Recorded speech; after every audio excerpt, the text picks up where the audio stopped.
হঠাৎ করে এত সুন্দর ফাটাফাটি একটা দারুণ রেসিপি তৈরি হয়ে যাবে আমি তো ভাবতেই পারিনি।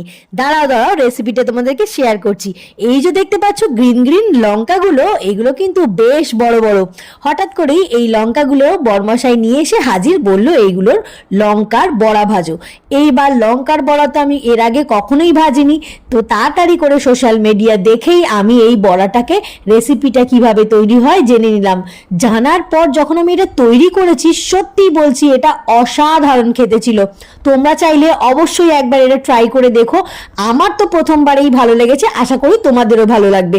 প্রথমেই আলু সিদ্ধ করে আমি আলুটাকে পেঁয়াজ, আদা, রসুন, কাঁচা লঙ্কা, একটু জিরের গুঁড়ো, ধনের গুঁড়ো দিয়ে ভালো করে মাখিয়ে নিয়েছি। দেখো তোমরা দেখতেই পাচ্ছ কি সুন্দর লাল লাল হয়েছে।